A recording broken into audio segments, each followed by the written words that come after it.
Hey everyone, MJ Porches, RE/MAX top producers, and I'm super excited today to be able to share a little bit about our topic today, which is September Realtor Safety Month with John Cruz. John, tell us a little bit about yourself. Thank you, MJ, for having me. My name is John Cruz. I'm with the RE/MAX top producers team, Dream Team. I just got licensed last week, so I'm very new, fresh off the boat. I'm really getting all of my, knowledge that I can cram into my brain right now. Today we're going to be talking about, like you said, we're going to be going over safety procedures or different mindset hacks that you can do to make yourself a better individual safety-wise and overall being able to protect yourself. Yeah, to take care of ourselves. And the reasons why I'm speaking with John Cruz is because he has served us, and I thank you so much for your service. As right now we are, going into a time here to commemorate, unfortunately, 20 years of 9/11. So he's going to be bringing to us some of his experience in the military and telling us how to go about it from, this level, which we're not trained to do so. So I'm super excited about it. So let's get started. You know what I'm excited about today, and yet my heart's a little bit, emotional, but yet full. Okay. We get to do a lot of videos about things that have to do with business and so forth, and yet this happens to be Realtor Safety Month. That's what September is. It's Safety Month for realtors, and I think it's coming upon us at a time where, we're getting ready to honor and commemorate 9/11. We recently just had, our servicemen and women who, passed away, and so a lot of emotion in the air, right? And so I get the privilege to be able to sit with John Cruz today, who has recently just joined RE/MAX top producers, and what a joy to be able to meet you now and get to know you. I'm getting to know you a little bit more today. We're going to have some fun. I think we're best friends now, right? Yeah, I think we're BFFs for sure.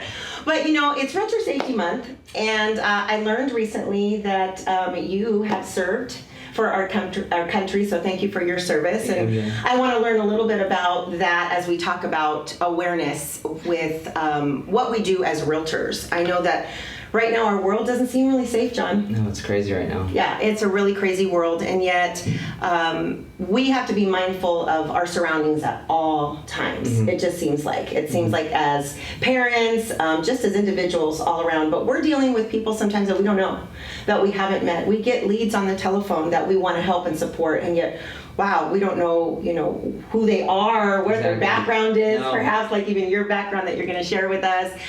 We knock doors to meet people, and we're doing open houses and so forth. So let's talk a little bit about awareness, number one, as individuals. Doesn't matter what gender you are, doesn't matter whether you're male or female, but let's talk about just the very first thought of meeting a stranger.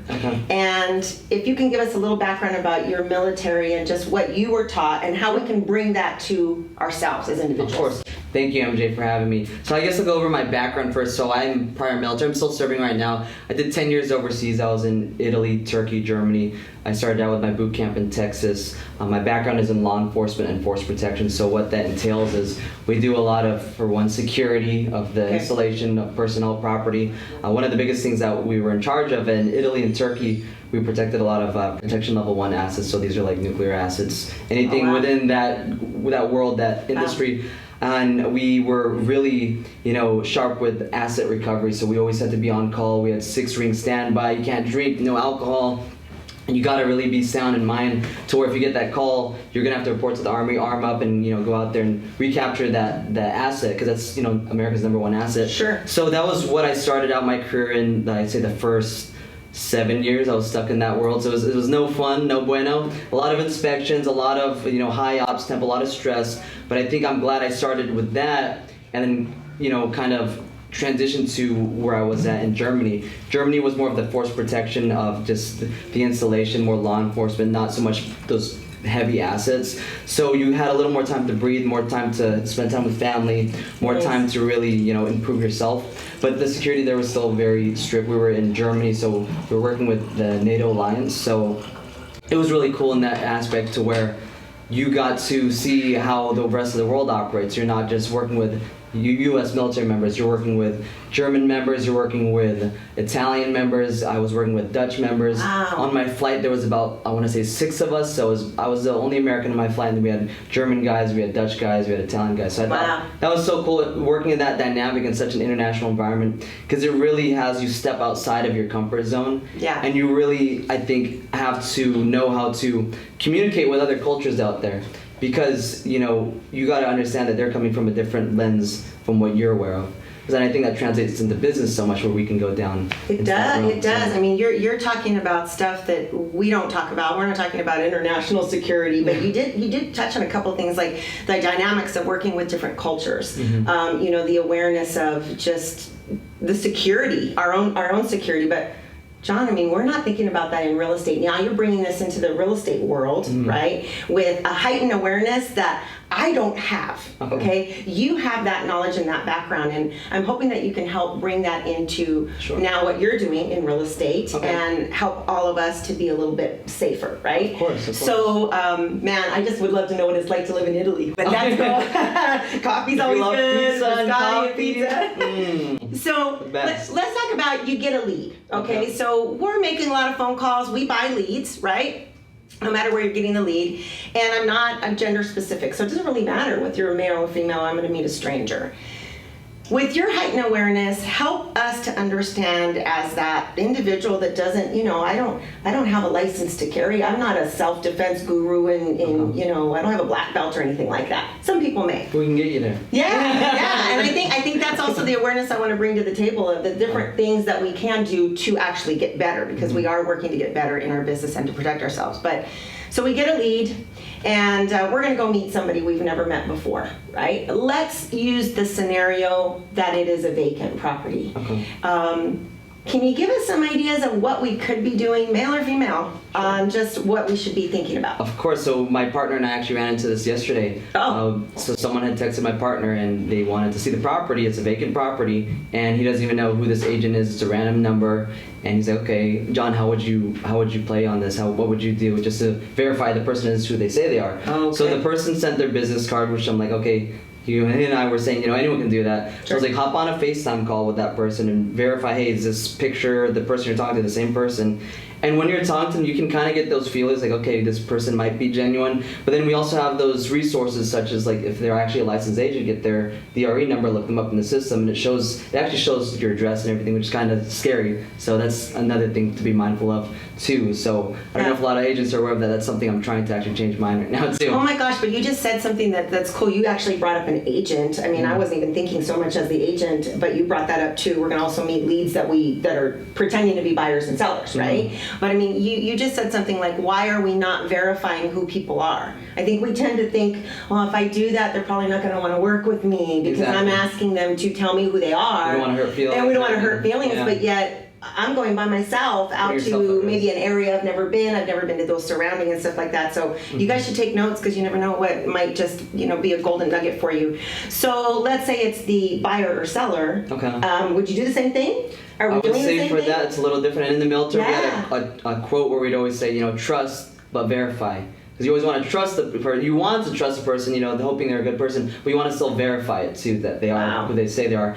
If it was a buyer or selling, like I am still new in real estate. I just got licensed last week, so I'm still learning a lot of the things, how things work with buyers and sellers. But what I would do in that scenario, if I'm coming across a buyer that hits me up and wants to see a property, I would see, okay, who's your agent? Can I, get their information if you already have an agent? If you don't have an agent, maybe do you have a place of work that you work that maybe I can talk to your employer? Just something along those lines if you want to go to that extreme to verify who they are.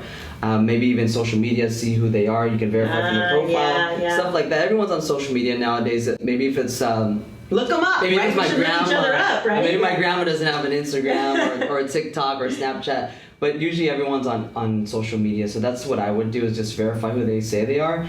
And then, when you're going to these properties alone, if you are, I would always take a wingman with me. For me in the military, they always say, so this is a funny story, in boot camp, you have to have your battle buddy. So anytime you go to the restroom, where's your battle buddy at? Where's your battle buddy at cruise? You gotta go. Shoot, just to go to the bathroom, right? Just to go to the bathroom, yeah. We're, young, we don't know anything. They just are really trying to reset that brain to make you, sharp and build you up. But it's a safety thing, because, what if you collapse in the bathroom? What if you're by yourself and no one knows? What if you hit your head on the floor? So that concept of always having a wingman, always having a battle buddy, never going somewhere alone. And if you do go somewhere alone, notify your supervisor at the time. When I was in, notify your supervisor where you're going, what time you're going to be there, what are your routes of travel. So all these different things, just so that way you can minimize the chances of something happening. But to go back to the scenario of if you're going to a property by yourself, for one, if I'm going somewhere by myself, I'd ask somebody, hey, dude, do you want to come with me? Sure.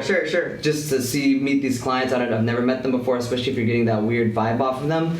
And then, before I even get there, I'll usually go onto, there's websites where you can check the crime statistics of the area. And you can check, okay, what kind of crimes are in these areas? What's the likelihood of me running into someone that, for example, is a murderer? Because, say, for example, let's throw a city out there. Say Ontario is known for, Moreno Valley is known for X amount of murders or X amount of crimes. Then you should have that heightened awareness. Okay, I'm going into an environment where this type of crime is thriving. Yeah. So you go to that, before you go to that listing, you look up the area, you look up the address. Okay, are there any things about this area I should know? Are there any, maybe homeless areas nearby? Because there's a lot of different threats. Sure. LA, there's a lot of those situations. But when you pull up to the scene, what I always do with a couple of homes that I've seen, I'm already scouting, I'm already profiling. Not necessarily people, that sounds bad, but I'm looking like, okay, is the area I'm in kind of sketchy? Those areas that are sketchy. Yeah. We've all been there. So I'll start looking around, like, okay, is there trucks right there just sitting there with like 5 guys in the car, tinted windows? Why are they in front of the property right now? Right. Is there, something off about the scene that I'm pulling up to? Am I being set up for, maybe an ambush or something? But that's the law enforcement side of me talking. So you shouldn't be going into every property thinking, am I about to get ambushed? Because that's just, prior military law enforcement experience. That's what you're kind of trained for. But to break it down to more layman terms, I'd say, go in there, do the research, check the crime statistics of the area. Have your awareness out. Don't be on your phone. Don't be, when you get there, just, I'm here. Oh my gosh, how many of us are doing that? We're the worst at that, or we're talking to somebody. I think we need to not maybe talk to somebody, or unless it's your battle buddy or something like that, but letting people know. I loved what you said about that. I don't know that we would call it our battle buddy, but you need a safety buddy. You need to be able to, tell your manager where you're going if you're deciding to go by yourself. Let them know this is the address that I'm going, and, nobody can go with you. Of course, tell your husband, your significant other, whatever.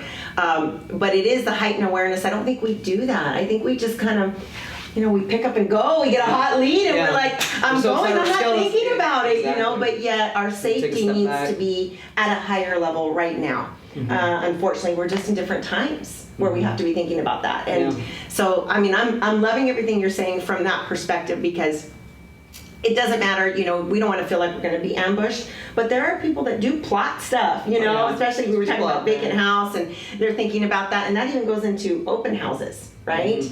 So open houses are back, John. We've been closed for a while. Open houses are back. I think people are a little apprehensive still to come out to open houses for the situation of COVID-19. However, they're coming out, and we hear stories, you guys. We've heard the stories about people that have been hurt.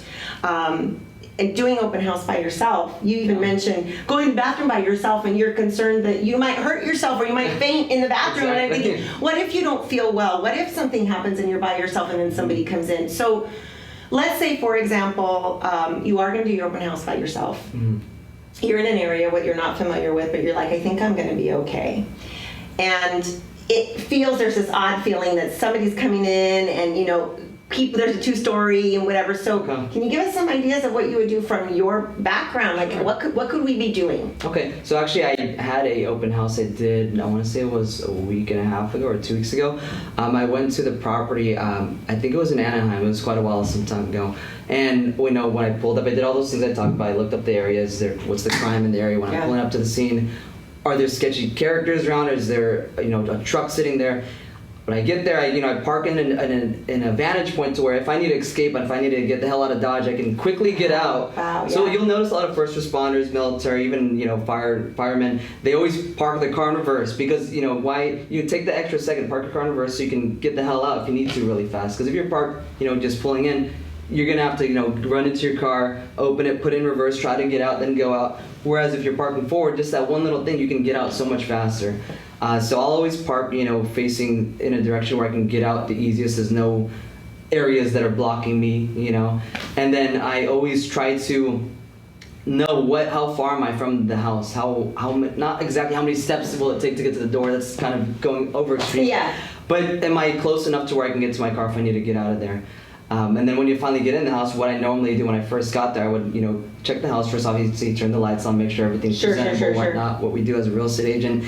And then I'll see, okay, how many exits are in this house? Where are the doors at? Where are my other exit points? If there's a fire, if there's someone that comes in the front door, where am I going to evac from? Where am I going to go to?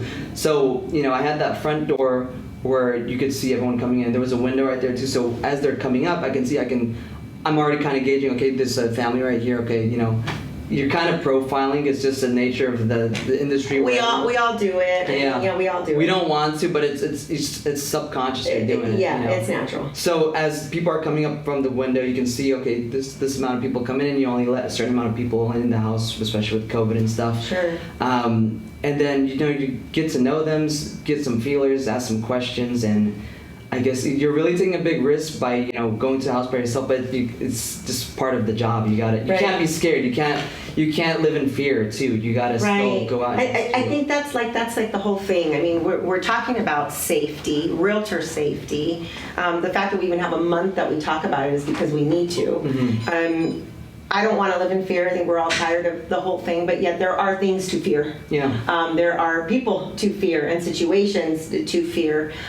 You did bring up something that I loved, and I didn't really think about it in the way you said it, but your exit strategy. Like, how do if I need to? I mean, they taught us stop, drop, and roll for earthquakes and stuff like that. I mean, what's our exit strategy for an open house, right? So we need to be thinking about exit strategy. We need to be thinking about those things. Okay, so what about tools? Tools, right? okay. There are certain tools. We know that there are tools that some of us are not ready to talk about, but yet it's in the back of our mind that we're thinking maybe we need to go to that higher level. But then we have tools like just the good old-fashioned, pepper spray, right? I happen to have one of these guys. If I yank this, it's going to make a crazy sound. You want to do it? No, I don't want to do it because I think it'll drive everybody nuts, and then I won't know how to put it down. Okay. But I think that I'm not a black belt.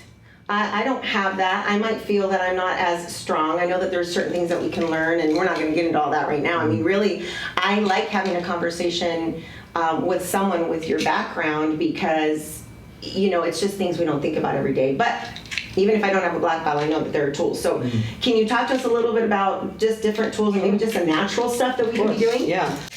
So within our career field, they teach us about use of force, and it's a little different going from law enforcement to civilian aspect. Because within your use of force, you always want to try to start at the lowest level and match force with force. So what I mean by that is if you see something that's about to occur, use your voice, use your commanding voice. They say use your police voice, say it with your chest. Because your voice is your biggest asset that you have. You can prevent a situation from occurring just from using your voice, your confidence. Because some people they're not like career criminals. They're not career murderers. They're just like, oh, let me rob this person because I need money. If they think that you're really gonna put up a fight, maybe they won't even want to fight you. Maybe they won't even want to rob you. Yeah. So I always say start there. Use your voice. And you did bring it up before that you don't think you have a loud voice, but I think you have a very commanding voice, and I think that's really cool. So I think people really need to utilize it, especially I think it's more so your confidence in yourself and what you can do. Take some self-defense classes. We don't all need to be black belts. I'm not a black belt. I'm not a professional jiu-jitsu fighter. I'm not that. But you still should be able to defend yourself if you need to. You should be able to hold your ground for yourself, your family, your clients. Right. I think that's very important. Right. So yes, always start at the lowest levels. Use your voice. Really put the fear of God into the other person from, hey, do you really want to do this right now? And then if you have to really take it up another notch because they're still coming at you, then you have your non-lethal options right there. So you have your pepper spray, OC spray. You also, if you have a knife, you can use your knife, but you better know how to use that. You better know how to, really navigate in that close quarter scenario, because that could become a weapon used on you now. Yeah. So that's why I say I'd recommend the OC spray, because that's an easy thing. You just flip it, spray. Yeah, I remember somebody telling me, you know what, MJ, nothing's going to happen if you call somebody on the phone. They can't help you. They're not going to help. They can't help you. So one of the things I started doing when it gets dark and we have that daylight savings and I leave the office, I have already figured out where those places are that people could possibly hide. And, homeless folks are everywhere, and sometimes, they're not looking to hurt you as much as they just need a little money or they're hungry or whatever, but it's going to startle you, okay? And then there's people that really want to bring harm. So I got into this practice all by myself to get on the phone, and mind you, I have something that hangs and my phone hangs, so my hands are free because I need to be able to do whatever I need to do. I've got to have my keys in my hand, which has that cool thing. But I start to say, hey, John, are you going to meet me out in the car? Okay. I'm waiting for you. Or, I'm letting people know that somebody's with me, and I'm really loud about it. So I don't care how silly I sound or whatever, but I am using my voice. I see you at the stoplight. Come and meet me. I'm waiting for you. I got my trunk open. Come on over. And they think that somebody's with you. Psychological. So it is about using that voice and just kind of a distraction, like, if you will, right? Exactly. So any other things you want to share with us, and just being safe? I mean, it's such a, I don't even know how to tell you. I've heard so many stories about people that have thought that they were in the right position, in the right frame of mind. We can get caught off guard. And that's why sometimes... I still get caught off guard. Yeah, it doesn't matter. We're human, scared. We get caught off guard. And sometimes we're not even able to use our tools. Sometimes our voice could be, kept from being able to be used. But I mean, if at the end of the day, you have been here to serve us, you've served our country, you've been there to help other people, and now you're helping people with their real estate as well, right? And buy and sell. But how can you help us just kind of close out? What is some of the best ways that we can just really be mindful of, not only this month, but no matter what we're doing when we're out and about? What would you say that we could be really thinking about? I would say, you only have one life to live, so live it, to the best of your ability, and always try to be that person that's going to be able to protect yourself, your family, and your client. Take those self-defense classes. Don't be in a fight and wish you knew how to fight. Know how to fight before you get into that fight, and avoid the fight if you can. I don't want to fight people. You should always try to take the least path of resistance. And I think always train in a stressful environment. What I mean by that is fighting, or self-defense classes, even maybe firearms instruction if you guys want to go down that route, down the road. Yeah. But train to that level of your basic standard, because when you're under stress and the adrenaline is rushing and you're like, oh man, you're either gonna fight, flight, or freeze. And the more you practice at that high stress, that's what you're gonna resort to. So in the military, they always told us, you are only as good as the level of training that you resort to, what you practice. So if you're practicing your training daily, you're gonna resort to that, Because you think, I'm gonna do this, I'm gonna do that, I'm gonna do that. When the muscle meets the hand, and the rubber meets the road, you're really gonna find out, am I really gonna do that? Or is my body gonna freeze? Am I really gonna, is I really going to do what I was trained to do? So I'd say that would be what I would say to close things out is, train to that level of stress to where you are able to protect yourself and be aware of what's going on. Always be aware too. Yeah. Stay vigilant. Stay vigilant. Wow, that was rich for me. I mean, you just said it. Always train to the level of, how did you say? You said it way better. I don't know if I can say it again. Always train to the level of your basic, I guess, standard, or what's the word? Your basic, I guess, I don't know. What's the word? Yeah, I mean, well, where you want to be. I mean, you said the word train. I don't think we talk about how we need to be trained when we get into this business. We're talking about how to support our clients. We're talking about how to help them with their contractual negotiation and all kinds of other training, right? But we don't think about how we need to be trained to a level 2, and you said it, to serve yourself. Serve yourself. You need to protect yourself. You need to protect your family. So are you trained well enough to be able to do that, to even protect their home from harm and then get yourself out of harm's way, right? Exactly. So, wow, this was awesome. This was fun. I think I could talk to you for like another 45 minutes just on maybe other subjects that I kind of would love to get into, but I really appreciate being able to get to know you better and just be able to kind of share with everybody, guys, let's be safe out there. Let's take care of each other. Not only from the perspective of the pandemic, people have a lot of concerns, but we're in a different world right now, and we just need to train ourselves to take care of ourselves better. So, high five. High five. Thank Let's you, go MJ. get it. Bye, everybody. Team Be Dream safe Team, out let's there. go. Bye for now. Bye.